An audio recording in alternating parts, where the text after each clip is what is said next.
Okay, hi everyone, and welcome to this second episode in the series of Psychology of Performance, not podcasts, but video interviews that we're conducting with various practitioners.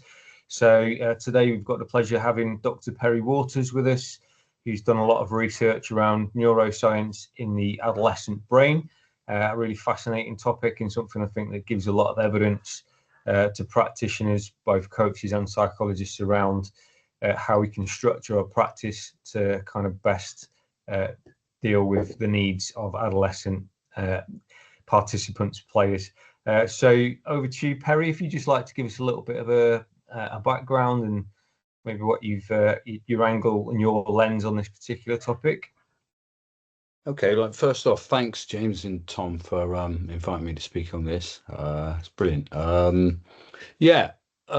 basically my background is sort of mixed, really. Is an educational background, a little bit of football. I played up until sort of 18, up to an apprentice, and then sort of in later years I did more research and went on to do a PhD. I was a teacher as well, so I've sort of got a mixed lens, if you like, on football. So I started coaching at Bristol City about 25 years ago now. And whilst I was coaching, I was also doing a master's degree at Bristol University, and there seemed to be a crossover between what some of the youth courses I've gone on at the FA, which was talking about trying to bring in neuroscience, especially around adolescence, into thinking and practice, and it tied in with some work I was doing at my master's at Bristol University, and so it just got me interested in that sort of psychology side of the game, but also this sort of new area of neuroscience, which was starting to sort of look under the bonnet, if you like, of the adolescent brain. And I think if you look back to that period, I think you had the four-corner model, the technical, tactical, and the psych and the social, but there wasn't so much known, especially about the psychology side of the game at that time, and it seemed as though neuroscience was potentially uncovering that adolescence might be a time of difference. I mean, we all sort of, as coaches, you sort of know about the growth spurts in the body, and you're sort of aware that young players sometimes go through these spurts where they may not be able to play as they were before, as their coordination might be changing, but we see it as a phase that they're going to go through and then come out the other end. And I just felt some of the neuroscience was suggesting a similar sort of growth spurt of the mind, if you like, and I thought it was potentially quite important for football coaches and anyone working with young people to know this new knowledge, really.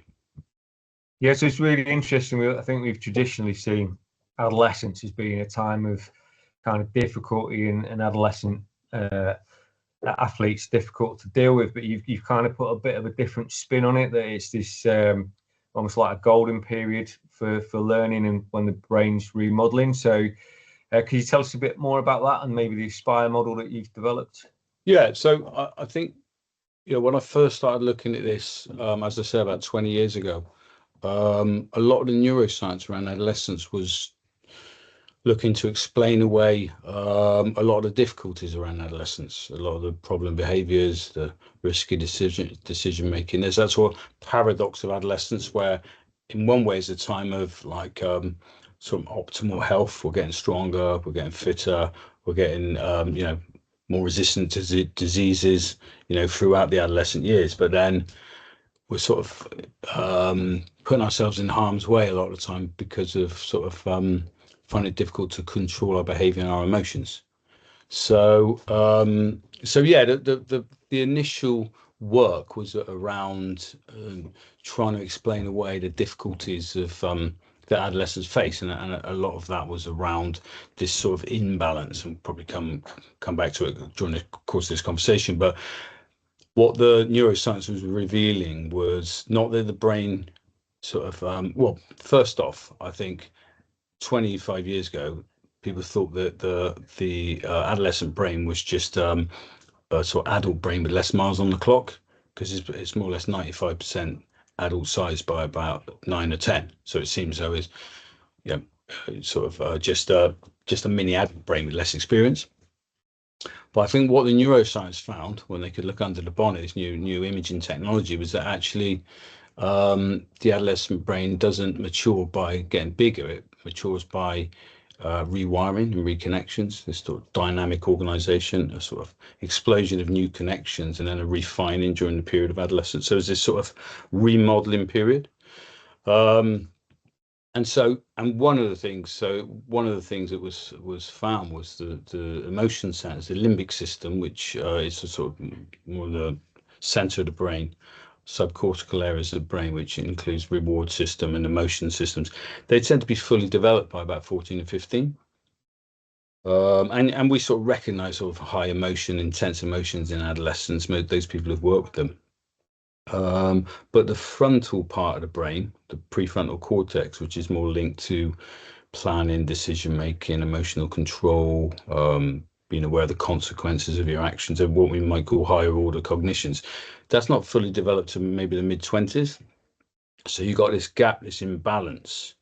And what the early research was suggesting was this was why, and it's probably correct, why sometimes adolescents find it difficult to manage their emotions, especially in certain contexts, especially when they're with their peers, or if they feel aroused or stressed, or if they feel tired, they find it difficult to consistently manage their emotions. So that was, I think, one of the main issues. It's a little bit more complicated than that, and in certain, we all know, adolescents, 14, 15-year-olds, they can sort of act and think and manage their emotions as well as adults in certain contexts. They're normally, quiet context where they're free from pressure and not surrounded by their peers. They can make sort of adult-like decisions, but it's in certain contexts where the emotional system is sort of heightened and sensitive that sometimes some adolescents find it difficult to consistently manage their emotions.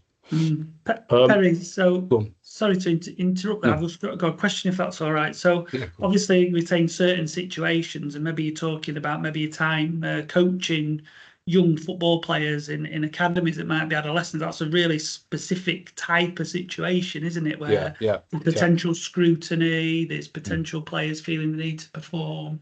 What sort of things, like, what did the adolescents look like, and what challenges did you have as a coach? Have you got some examples of when you say struggling to, players struggling to deal with emotions? What were some examples and challenges you had as a coach in that specific context? I mean, me personally as a coach, I mean, it would be a number of things, which probably a lot of other coaches see. It could be certain players find it difficult to manage their anxiety before games, during the game when they make a mistake, concede a goal, or give the ball away. Just find it hard to manage that situation, and it might be parents on the sideline just adding that little bit of extra pressure. And so so the environment of football, as you say, is full of intense emotions, both good and bad, and I did some work with the FA on the Advanced Youth Award, and one of the things we did was sort of did a little bit of a reach out to coaches before they came, and it was them who said, we had quite a lot of data around what coaches who worked with, say, in the YDP, what they experienced, and a lot of that was players who in a heightened emotional times, especially negative emotional times, like making a mistake, like being dropped, being substituted, whatever, just found it difficult to cope with that. And I think some of the research is suggesting probably why that might be for certain people. So I think anyone working with young people can probably appreciate that sort of insensitive emotion around that time. I was just going to go on to say that so that sort of the early research was suggesting this was why adolescents probably make risky decisions because their reward centers are really quite sensitive. They're sort of novelty seeking, want to take risks, but they don't really fully see the consequences of what they're doing. And so, this explains away sort of poor behavior. But I think probably not maybe in the last sort of 6, 7, 8 years, I think researchers have sort of taken a little bit of a different view and sort of changed from the dark side of adolescence, if you like, sort of to the light side of adolescence. Like, what are these reasons? What is this? Why is these brain changes happening? There must be a sort of adaptability in terms of evolution. There must be some positive reasons why you've got these strong emotions, and you want to take risks, and it's sort of creating environments where young people can take safe risks, if you like. So they always want to take risks. Well, not always want to. In certain research suggests in certain contexts, adolescents are more likely to take risks, to explore, to experiment, to discover, to push boundaries. It's creating those conditions where that happens. Partly because the brain is set up with more dopamine and a more sensitive reward system during adolescence. So they find new experiences probably more exciting, especially in the presence of peers. And as I said, we've all seen, if they're all a load of teenagers together, there's no adults around, then that can be a recipe for a bit of a problem. But it can also now be seen as potentially a really great learning opportunity, a great learning environment.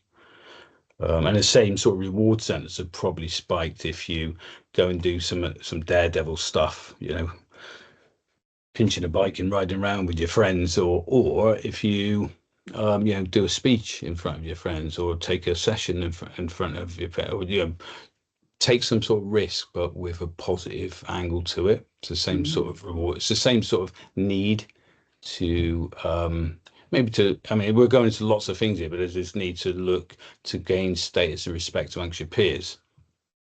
Gain status and respect amongst your peers, that can be for good or for bad. We've all seen it if we taught in classes, those kids who find it hard to get any positive feedback will muck about to get the same sort of admiration and respect. That's a really nice summary of you some of the research and knowledge around adolescence. I think that's great. I really like that view of viewing it positively, to work with that developmental phase. Have you got any examples of maybe your coaching? I know you've got an education background as well, of how you worked with that knowledge of that developmental phase for the good, if you like.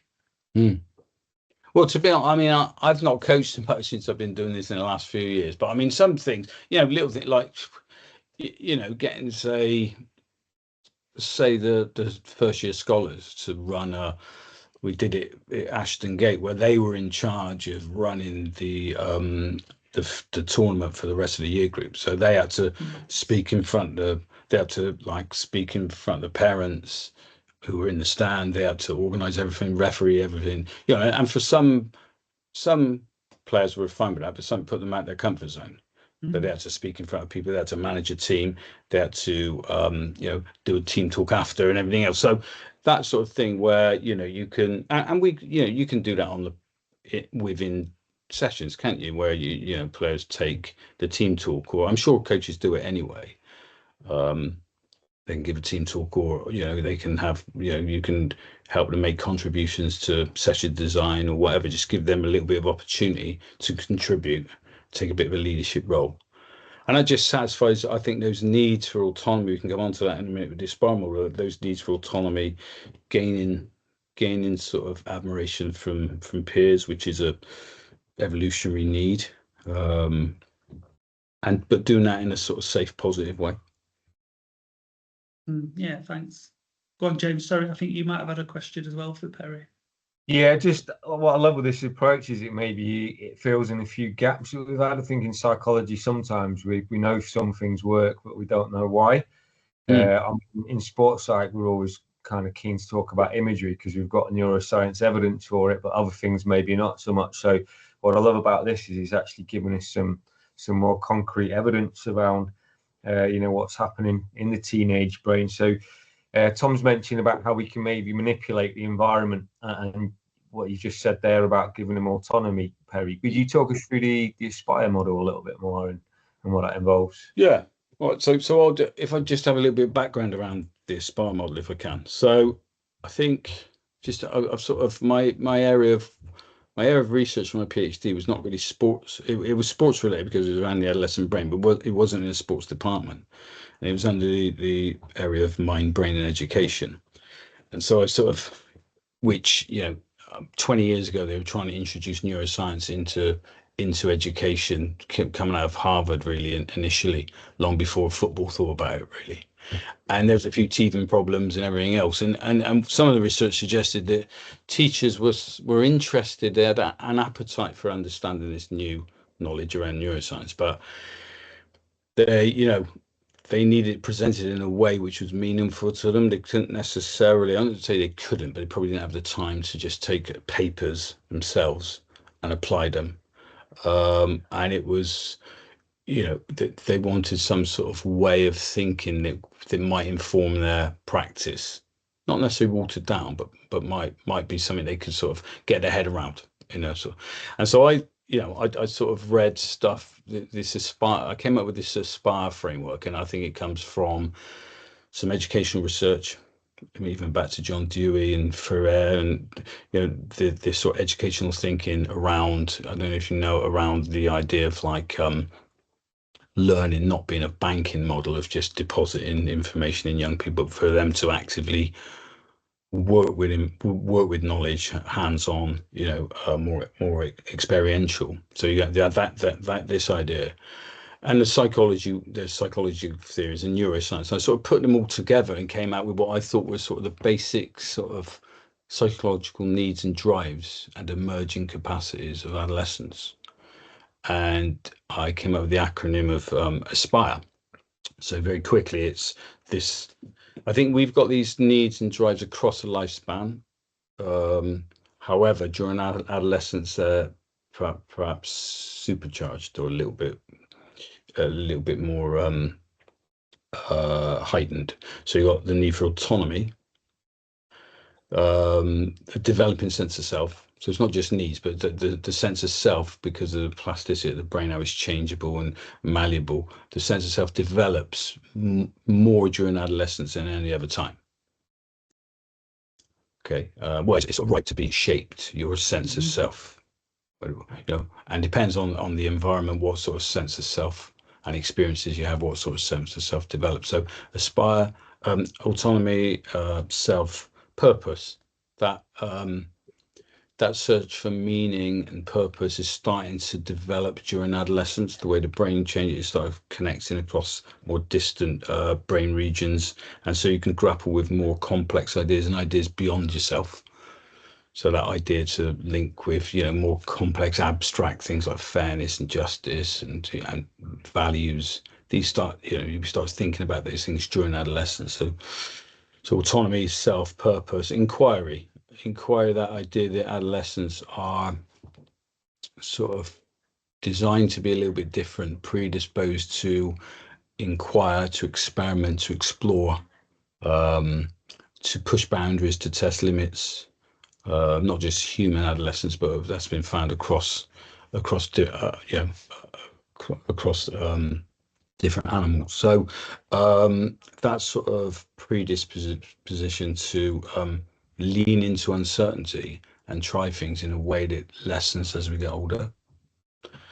So you've got inquiry, relationships, that we all need strong relationships, but I think adolescents are on the lookout to connect beyond the family unit, especially to peers, significant peers, trying to find their place, that sense of belonging, both peers and significant adults. I think they're sort of on the lookout to form those connections. And from an evolutionary point of view, it makes sense, doesn't it? We're leaving the nest, we're leaving the comfort of the family. And by the way, they're all sort of a little bit linked, that sort of evolutionary perspective. That drive for autonomy and inquiry is a little bit getting you off mobilizing the energies of the the emotion systems to sort of get you off the comfort of the sofa to go and eventually find a mate. So that autonomy and that relationships are really quite important. And emotions, that what I said earlier, the sort of finding, which we've intuitively known anyway, that adolescents tend to be this time for a time of lots of ups and downs and mood swings, but that there's heightened emotion in adolescence, and it's a time of sort of strong passions, to be an ideal time for them to be shaped in positive ways. So you got all this sort of energy and passion to if we know adolescents, they tend to sort of have a passion for something and stick with it for ages until they master it, whether they're learning a skateboard or something else, and it's trying to sort of channel those strong passions. So that's the sort of Aspire model, if you like. And so what I've done in recent times, I've got some funding from Bristol University. We worked in schools with teachers, and I've just done some work. I'm doing some work at the moment with a creative college around what does this neuroscience mean for practitioners, because that's something else I haven't said. That what we've learned from this mind brain education is that it's no good for neuroscientists or researchers to say this is what it means. It needs a co-production, sort of bi-directional communication between researchers and practitioners about what this might look like. So it's a bit like, this is the research. What does it look like what does autonomy look like? If there's this drive for autonomy, what's it look like in your practice? And then people will trial that and and work with it, explore it, and maybe share those share that trialing of different types of autonomy. I think that's how you grow the field, is through that bi-directional co-construction of neuroscience and practice working together, scientists and practice working together. Yeah, definitely. I think it's a really nice model, and it really captures the needs of adolescents. And so have you taken this into education, you've said? Have you got any examples about what that work kind of looked like? We got sort of co-creating, as maybe you were the scientist at that point, with teachers, practitioners? And how did that sort of co-creation come about, and what did it look like? Well, yeah, we did some work. Me and a colleague did some work at a couple of schools in South Bristol, which is quite a sort of poor area, if you like. The educational outcomes are really quite poor relative to Bristol and the rest of the country. So we went in and worked with some staff there around. Well, first off, we observed the lessons, and I don't know if you've been into classrooms in recent times, but in some schools around here, they got what's called a ready to learn policy, which is very much a 2 strikes and you're out. And it just seems to be this sort of, the kids are well behaved, but there's this sort of little bit of undercurrent of fear everywhere. And the kids are behaving and copying stuff down. And we just said, look, what the neuroscience, we had a cohort of staff, about 12 staff who selected into this program, and we just did these workshops, and we sort of said, look, this is what the research is suggesting. There's this drive for autonomy, there's this sense of self is developing, this purpose, this need for inquiry, strong relationships between each other, and these sort of powerful emotions that we need to be connecting. We need to connect with them, and for motivation purposes. And they were like looking, and they said, well, we don't do any of that. And I was like, well, we don't do any of that in our lessons. And so we went about just saying, well, how can you tweak lessons?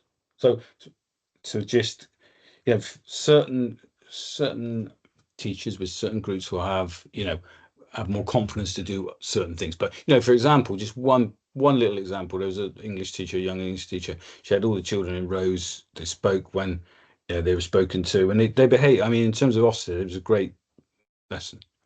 But you could tweak it by just saying, look, before you give your answer, just in 2s and 3s, have a little conversation, and so you're sort of just getting a little bit of collaboration there.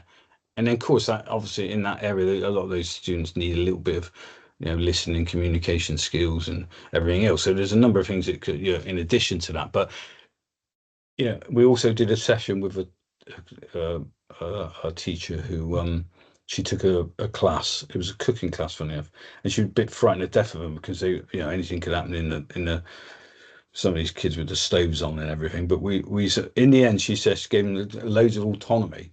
She normally planned everything out every second of the lesson, but she said, look, here's a recipe, just do it. And she was really amazed by how, if they were given that responsibility, how they worked together, how they showed some leadership, and when they were trusted, they actually, I would say they were really motivated and thrived in a way that I was told they didn't beforehand. So that was just tweaking that sort of thing. And I'm doing that. We're doing a similar type of thing with another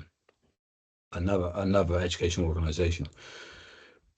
Well, I think what I said before, I've tried to introduce this into football in recent times. So a local football club here, Bristol Rovers, we did a session with like a workshop with the YDP coaches, and talked about the Aspire model just briefly. Didn't really go too into it, but just basically saying, like, how could we incorporate this Aspire lens into our session design?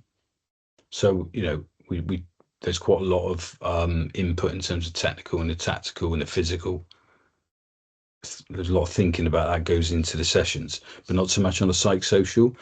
So I said this might be quite a good way of just introducing those elements within your sessions. It might not be every session, certain sessions. I think we spoke before that if you're attacking, if part of the curriculum is attacking in the final third, certain aspects of Aspire might you might pay more attention to. That might just be writing down a couple of little notes, but in terms of inquiry, in terms of autonomy, in terms of a sort of confident sense of self, in terms of positive emotions.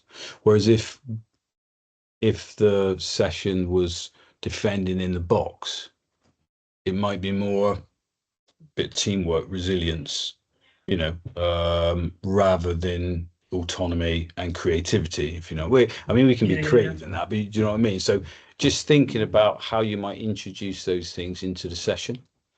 We're at it's at the beginning stage of that, really. But because this one thing I would say with this model is an idea. It needs to be these conversations with other practitioners and psychologists around what this stuff might mean.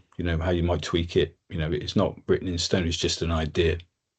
Well, I think, Perry, with your examples from education, which are great, and your newer venture into around sport in football, it's around tweaking your lesson. It's around tweaking your practice. It's adding on. It's layering on. It's not, so a lesson in the school, he said that the teacher didn't really initially was very controlled and planned, and just the ability to let go.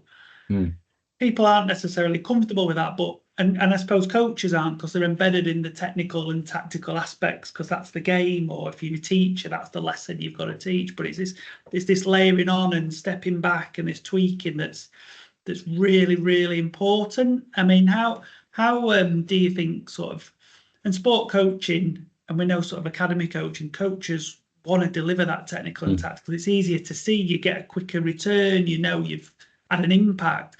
What's been the initial kind of views of coaches? Are they happy to kind of take it on? Are they challenged by it? Are they willing to work with you? How does it work? I guess we've got people who might watch this, who might be sports psychs, that might think, I think I might use some of Perry's idea and suggest it to coaches. How are you framing this to those kind of stakeholders? Yeah, I think a couple of things. I think one of the things is empowering the coaches. I'm not telling the coaches what to do. I don't think neuroscience can tell you how to teach. Nice. It can give you the underlying principles around learning that can help you. And I think we spoke before around, I think it gives you the why. Why it's important to do these things. How you do it is up to you. It's a lot better coaching. I'm not going to tell coaches who've been doing it for 10 years what to do. They're better than me. In probably in the coaching, and know the players and everything else. But if you said, for example, there's this sort of natural, in the right context. We see contexts where children are fearful, and so they don't inquire, and they don't discover, and they don't experiment. But if you think the natural condition for most adolescents from the lab suggests that because there's as I say, a sensitive reward system, more dopamine, better feedback loops between the reward system and the hippocampus, the brain, the memory systems. They're better at learning from trial and error, from reinforcement learning. Research suggests that. So you're missing a trick if your sessions are all didactic and led from the front, and you don't give opportunity to say, look, for 15 minutes you just, you might say, oh, I just want you to try and get into the final third or whatever it is, and let them through trial and error and learning from their own mistakes. We know that actually adolescents are really motivated and very good at that. Now, what that looks like for coaches at certain times is up to them. I came up with something which I trialed at a couple of clubs, City and Newport, what I called boundary work. It was boundary work, really. And it was quite involved, really. It was working with adolescents, late adolescents, the YDP and PDP phase, around saying, look, this is a great time for you for learning, for experimenting, for trying stuff. Your brains are set up much better than adults and younger children for learning through trial and error, if you like. Now, they came up with, I'm going through very quickly around something which was a few weeks, but they came up with things that they wanted to work on if they were going to be the best version of themselves. And then we set up games where the criteria for success was them trying what they said they wanted to do. It wasn't necessarily about the goals. It wasn't, and if certain things didn't come off, you saved it for another day. But really, if that was a first time cross from the wing, if it was driving out the back as a centre half, trying to combine to get into the midfield, that was what they were trying to do. And if everyone knows that, what is he doing, especially with PDP when there's quite a lot of pressure. The paradox is there's quite a lot of pressure with PDP because I think there's sometimes a lot of people watching, even training, and there's contracts, and you don't know who's in the trees, and you're trying to do your best. But actually, if you relax that for definitely, it's almost like do less to get more. Yeah, but know why you're doing less. Yeah, love it. Go on, James. Sorry, I'm sure you've got some questions for Perry. I've hogged it there. Yeah, so I think autonomy is something that comes up again and again and again. Our first episode with Dave Hankey spoke a lot about that. As a teacher, a coach myself, I've used that approach, and it is really hard to let go of that control at the start. But you do see the rewards quite quickly. So if you struggled at all with getting buy-in, maybe particularly like you say, academy where there's a pressure. I mean, one of the phrases I've heard is, if it's autonomous, they're not learning quick enough, which seems a bit of a daft thing to say. It doesn't have to be a fast thing necessarily, as long as it's thorough. So have you got any kind of tips about maybe how to get coaches to buy in? I mean, as I said, in recent times, I've not been coaching so much. So since I've done this model, I've not been coaching, but I have been, as I say, working with some coaches around what that might look like in their world. I think that thing about fast learning. If deeper learning,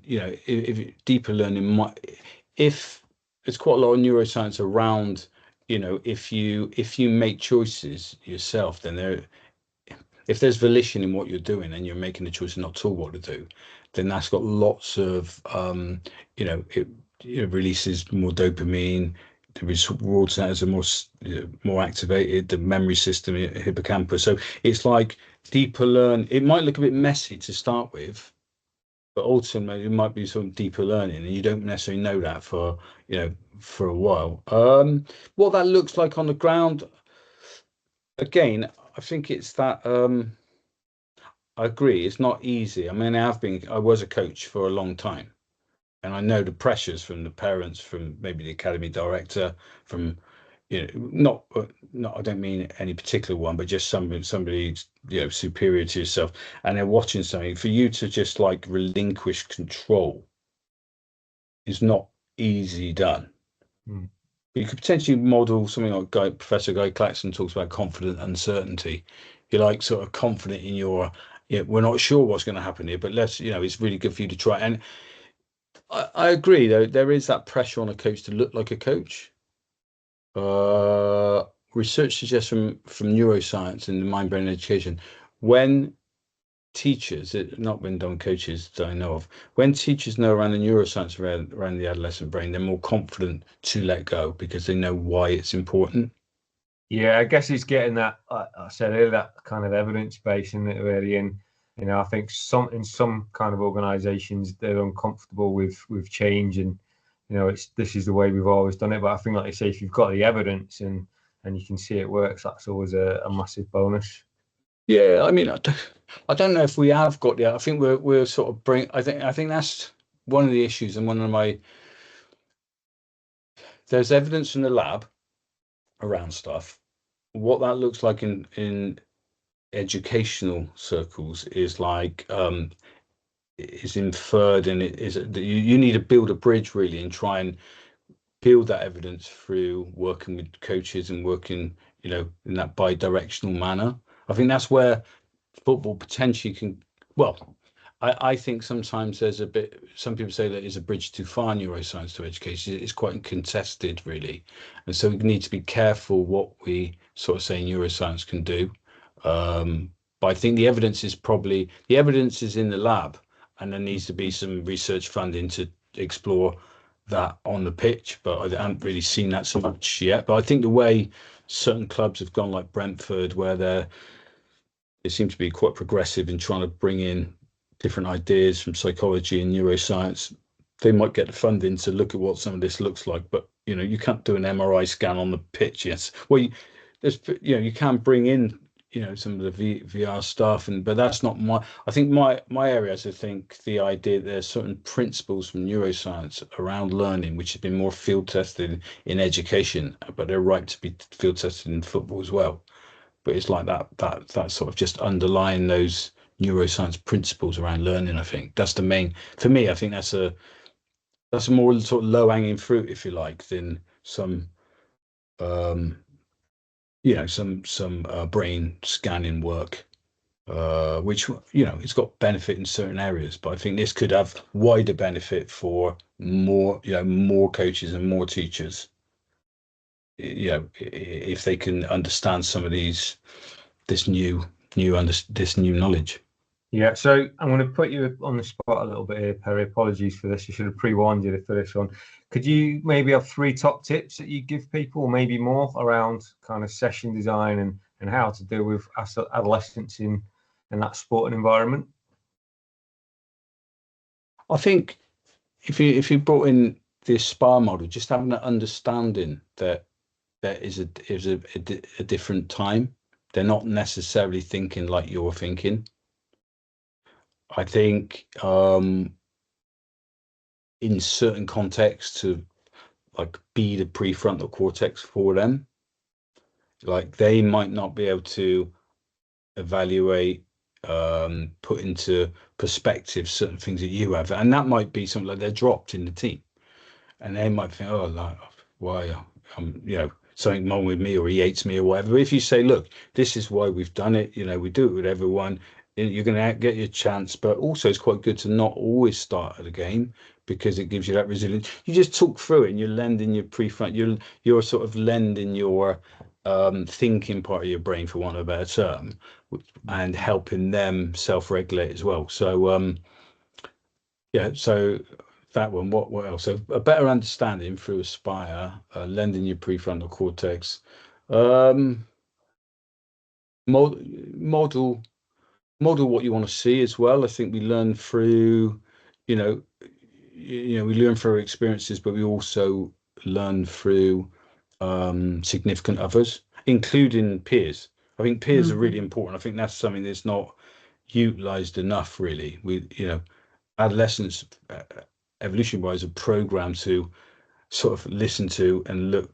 Even their eyes are a bit wider, and they're programmed to listen to influential peers, probably for evolutionary-wise to keep them safe. So we could use that knowledge by, if you want, both any technical, tactical work, but also maybe certain values you want embedded within your club, if it comes from some significant peers.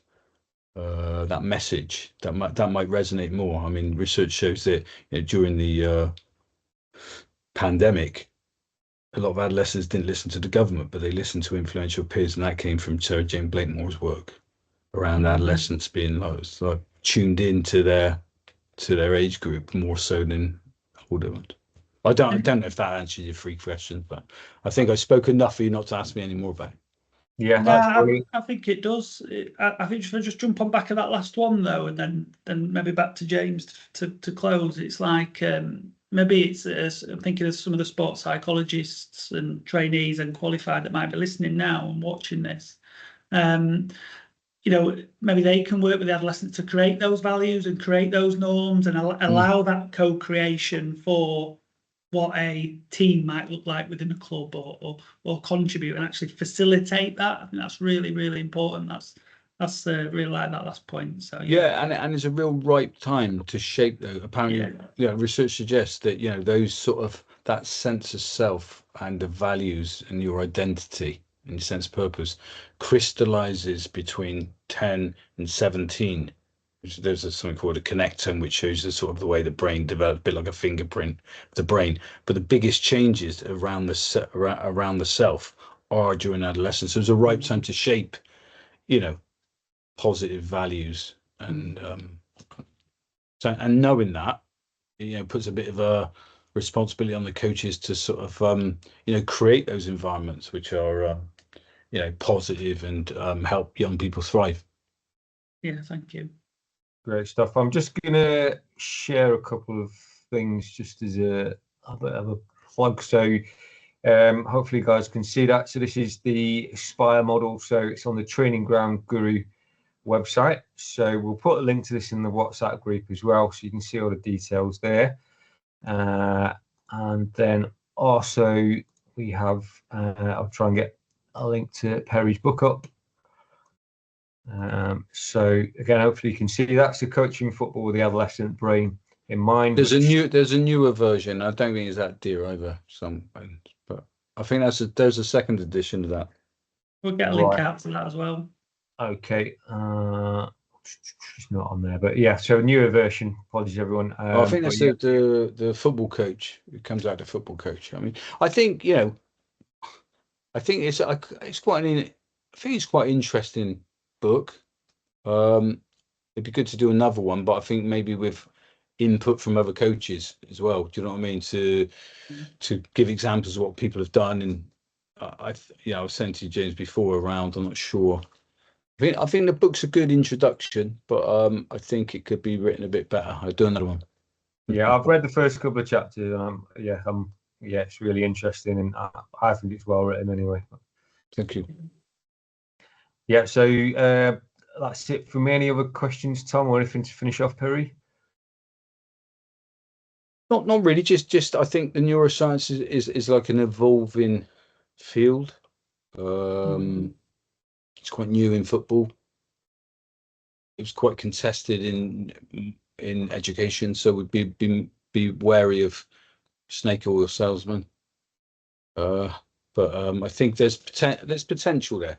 There's potential. I think it can give you a better understanding, a more holistic understanding of young people, without making any hard and fast conclusions. Just it is a different time. Maybe it's different by design to ensure that transition to adulthood. Then it's maybe seen in a different way. Yeah, I mean, I love the positive spin going from it's a time of difficulty and challenge to actually it's a time of opportunity if we get it right as adults. Yep, I think that's a great approach. Yeah. In fact, UNICEF call it the second window of opportunity, because the first couple of years is a pivotal time, but that period is a great time for stamping in good habits of mind. Yeah, definitely. Great. Sounds good. Thank you very much, Perry. Thanks for giving up your time for that. Thank you. Thanks, Perry. Thank you.